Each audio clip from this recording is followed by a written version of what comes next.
Hello everyone, welcome back. Today I'm making apple pie. First, I carefully grated 4 large apples into my non-stick pan, ensuring they were evenly distributed. I used red apples. I'm adding about 2 tablespoons of sugar on top. Now it will absorb the water, then I'll add cinnamon and walnuts. In our mixing bowl, I add 125 grams of room temperature butter, half a tea glass of oil, 1 egg, a packet of vanilla, a packet of baking powder, and about 7 teaspoons of sugar. And I slowly add flour, carefully adjusting the amount based on the egg size to ensure the right consistency. Add slowly, 1 cup at a time.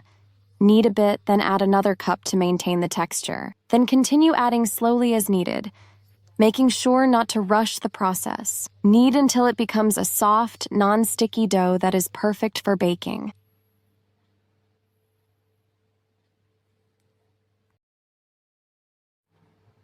After kneading the dough thoroughly, I set aside about 1/3 for the topping, ensuring it's ready for later use.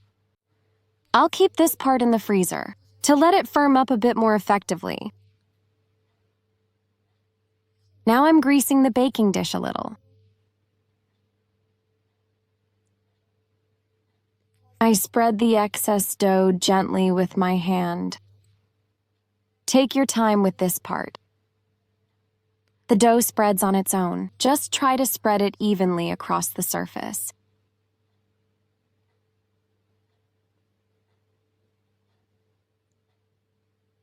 Now I'm adding cinnamon on top. Once it cools down, I don't want it to be spicy. You can add some walnuts to enhance the flavor. I forgot to film the part with the walnuts, which was an oversight on my part. Now I'm poking holes in the dough with a fork to prevent it from rising too much during baking. This part is important. After spreading the filling evenly, I'm grating the dough I took out of the freezer. It's much easier to grate this way, and that's precisely why we choose to freeze it. You can also break it apart by hand, as it's not too hard.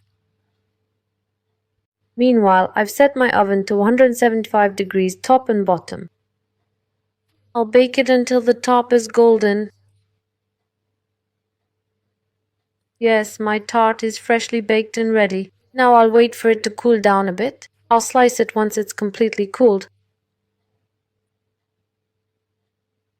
I'm placing it on a serving plate to show you closely.